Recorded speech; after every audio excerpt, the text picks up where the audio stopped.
وعلی آلہ الطیبین الطاہرین الطاہرین وبعد۔ ویسے آو ٹھیک مناسب جامع کت تہ برونہ کن عرض کرنے تو اکی سات تہ زیادہ روزان ٹھیک کہین تو ہلکہ پھلکہ دین رب العالمین توفیق ونکس کی عرض کرن تو سورہ الکوثرس کرو ساری تعلیم تو انشاءاللہ تھی تہ سیدو تو بہ پرناو تھی پرزو اللہ تعالیٰ نوازن سارنیس برکاتو سے۔ قرآن پاک یم ساتن تہ پرن آسی تم سات گژھِ انسان تعوذ پرن، اعوذ باللہ من الشیطان الرجیم پرن۔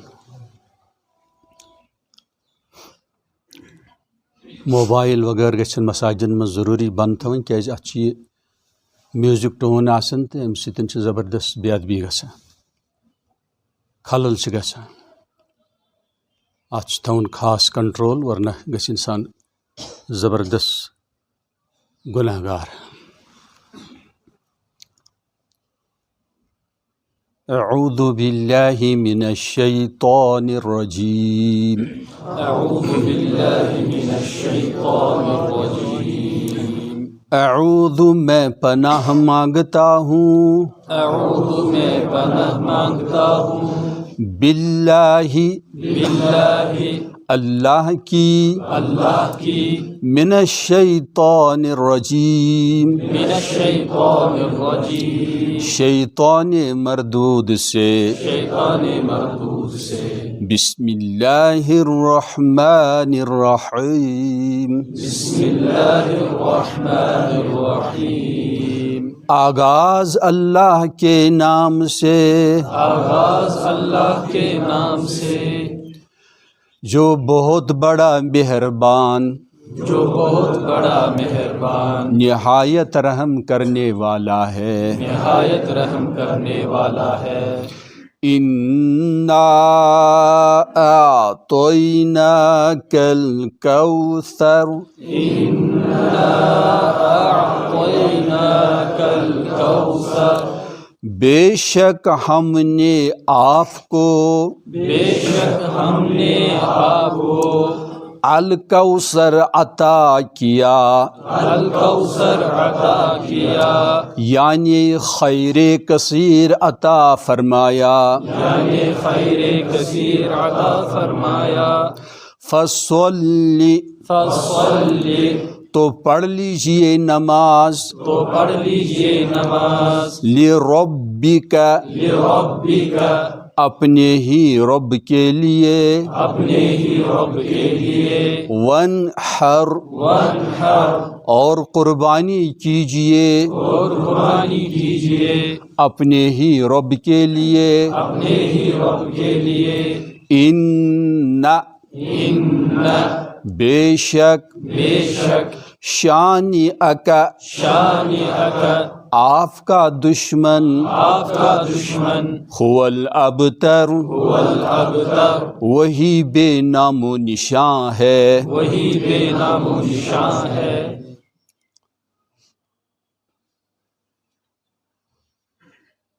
ختم نبوت کی پروٹیکشن کے لیے، حفاظت کے لیے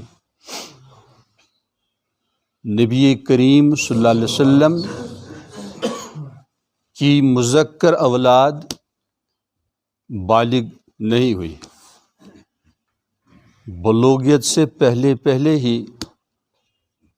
رب العالمین نے ان کو اپنے پاس بلایا، صرف ختم نبوت کی حفاظت کے لیے کہ کوئی دعوی نبوت نہ کر بیٹھے۔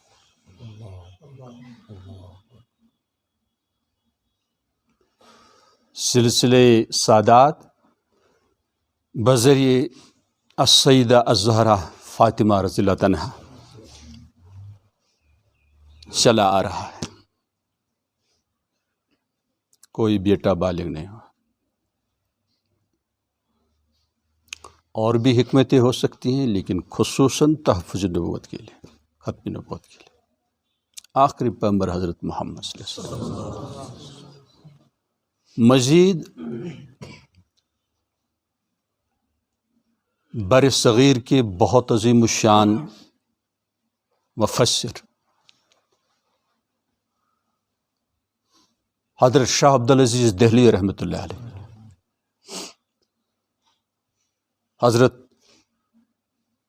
الامام شاہ ولی اللہ دہلوی رحمۃ اللہ علیہ کے فرزند ارجمند رحمہم اللہ اجمعین، ان کی تفسیر کے بارے میں نے سنا وہ مکمل نہیں ہے۔ علامہ انور صاحب کشمیری رحمۃ اللہ علیہ نے ارشاد فرمایا تھا کہ اگر وہ تفسیر پائے تکمیل تک پہنچتی، کمپلیٹ ہو جاتی، تو امت کی طرف سے قرآن کی تفسیر کا حق ادا ہوتا۔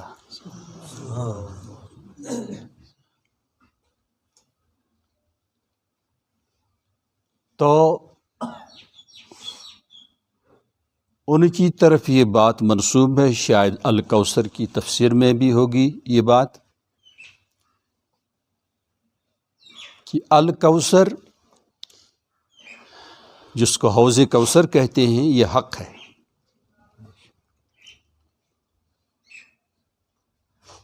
ساقی کوثر،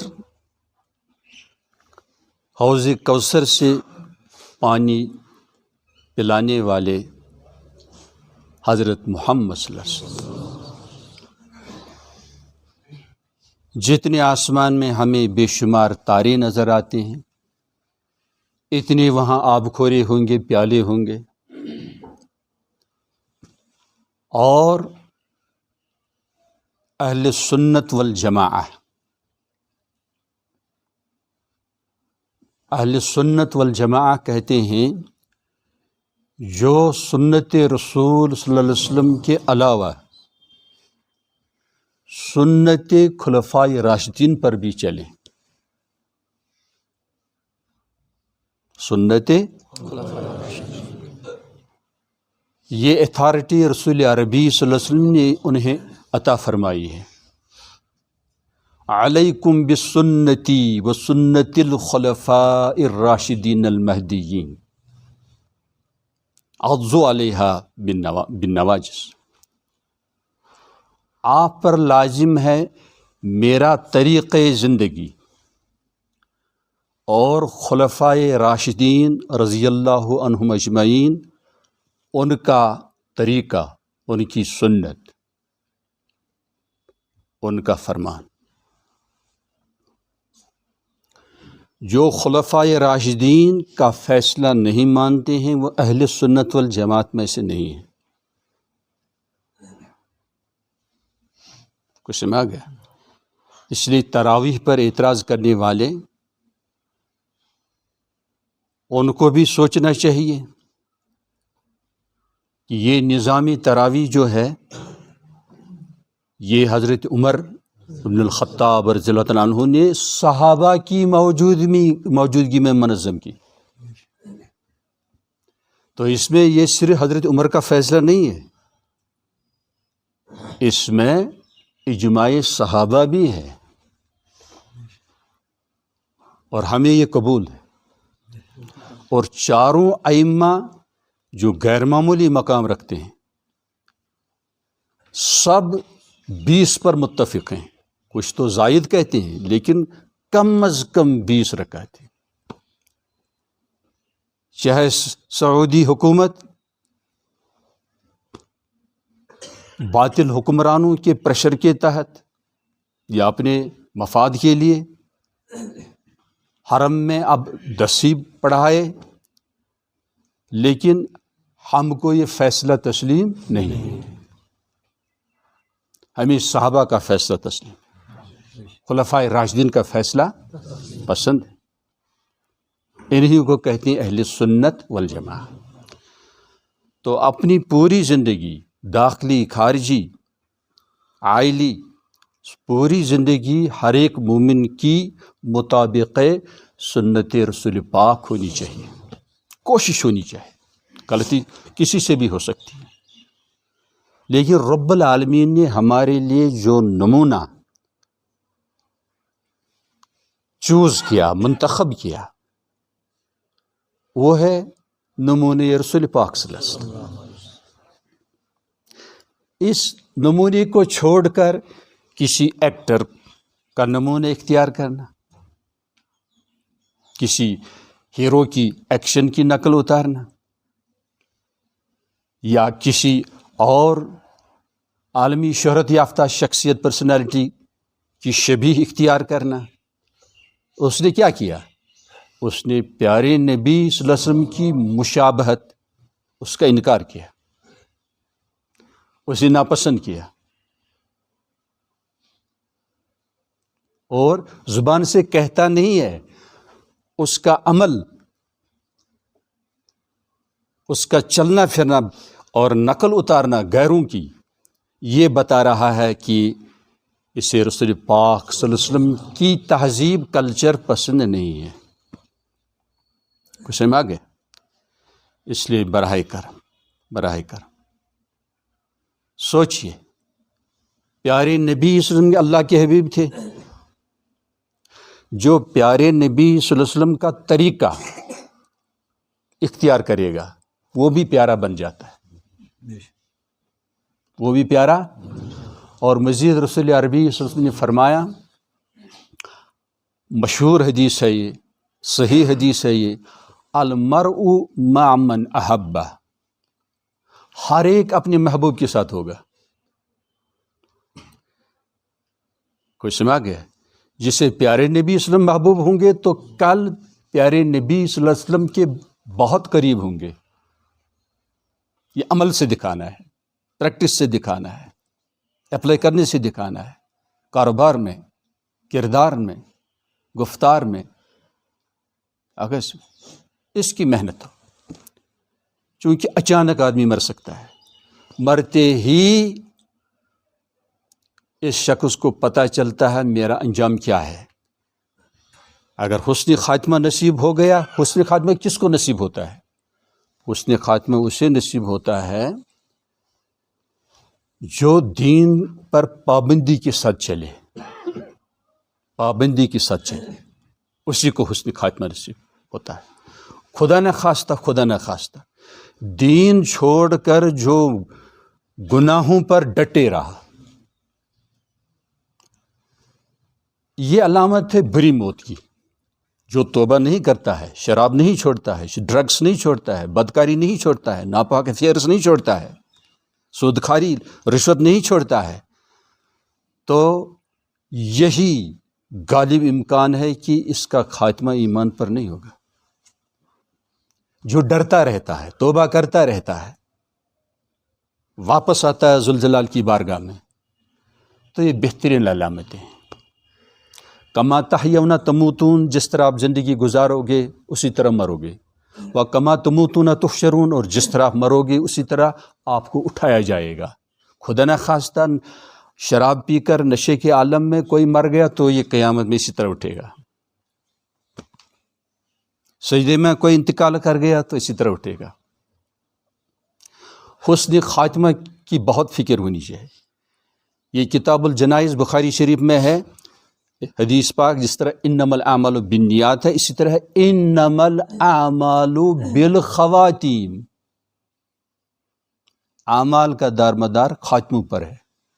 جس طرح خاتمہ ہو گیا اسی طرح اس کا حشر ہوگا۔ اس لیے اپنے انجام کی فکر رہے۔ بشر ہر ایک ہے، گناہ گار میں بھی، گناہ گار آپ بھی، لیکن گناہ پر اصرار بار بار کرنا یہ مومن کی عادت نہیں ہوتی، شیوہ مومن نہیں ہوتا ہے۔ تو یہی برصغیر کے امام المفسرین فرماتے ہیں کہ وہ تو آخرت کا کوثر ہے، وہ تو اہل سنت والجماعہ کو پیارے نبی صلی اللہ علیہ وسلم اور پتہ نہیں فرشتے ہوں گے اور خدام ہوں گے، پلائیں گے سنت پر چلنے والوں کو، لیکن ایک ایسا ٹائم بھی آئے گا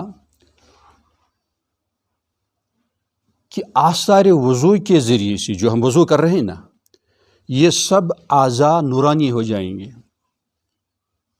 بہت ان کی چمک دمک ہوگی. آثار وضو سے پیارے نبی صلی اللہ علیہ وسلم اپنے امتیوں کو پہچان لیں گے. تو ایک ایسا وقت آئے گا کہ دور سے آ رہے ہیں، آثار وضو بھی ہیں،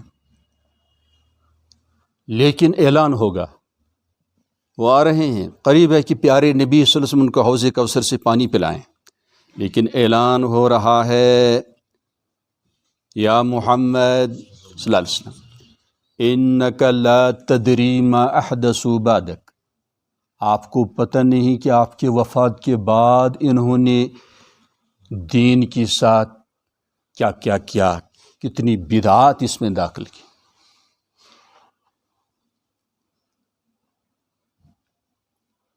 تو نبی کریم صلی اللہ علیہ وسلم فرمائیں گے سحقاً سحقا، دفع ہو جاؤ، دفع ہو جاؤ.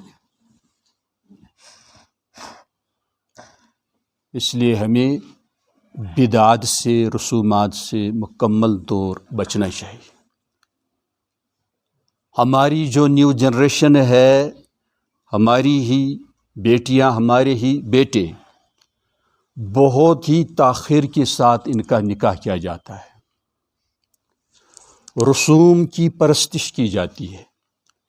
امیر کو یہ حق نہیں ہے کہ وہ امیروں کے ساتھ کمپٹیشن لڑے اور اپنی شہرت کے لیے، ناپاک شہرت کے لیے، لیکن عند اللہ عذاب کے لیے وہ بہت زیادہ اسراف کر رہا ہے شادی اور دیگر مواقع پر، تقریبات پر. یہ بغاوت ہے. اس میں بھی ہمیں پیارے نبی صلی اللہ علیہ وسلم کا اسوہ طیبہ اختیار کرنا ہے، صحابہ کا طریقہ اختیار کرنا ہے.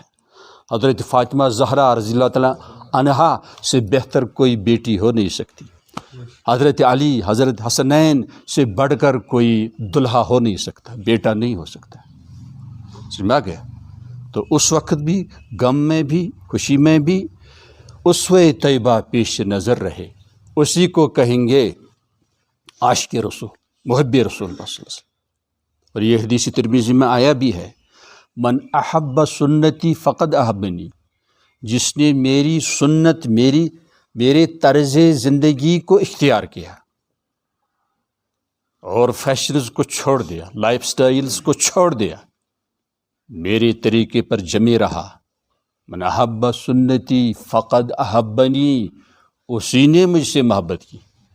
ہزار دعویٰ کوئی زبان سے کرے، ماشاء اللہ میں تو عاشق مصطفیٰ ہوں صلی اللہ علیہ وسلم، دعویٰ سے کچھ نہیں ہوگا.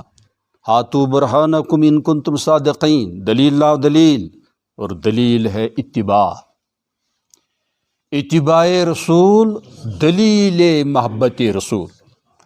اتباع رسول دلیل محبت رسول. دلیل محبت رسول صلی اللہ علیہ وسلم دائماً ابدا اس کی کیا دلیل ہے؟ اتباع رسول پاک صلی اللہ علیہ وسلم. ہر دم اتباع، گفتار میں بھی، کاروبار میں بھی، رفتار میں بھی، چلنے پھرنے میں بھی، کاروبار میں بھی اتباع رسول اکرم صلی اللہ علیہ وسلم. اور حیرت انگیز حالات نمودار ہوں گے.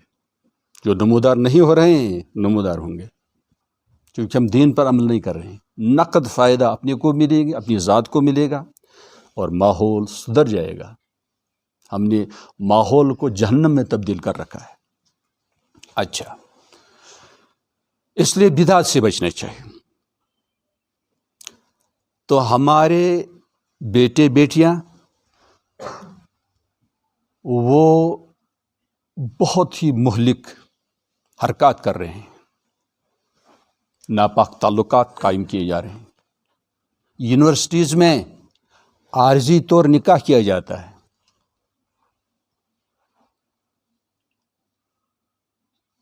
کچھ سمجھ آ گیا؟ اس طرح دونوں تباہ ہو رہے ہیں. میری آنکھوں نے دیکھا کہ جوان پاگل سا لگ رہا ہے، ایک ہی نہیں کئی. اور کاز کیا تھا، ریزن کیا، سبب کیا؟ صرف ناپاک تعلقات. ناپاک تعلقات کی وجہ سے ہمارے جوان بیٹے بیٹیاں پاگل ہو رہے ہیں، اسی لیے ڈرگس کا استعمال کر رہے ہیں، انجیکشن کرا رہے ہیں، چونکہ سکون ان پر حرام ہو گیا ہے۔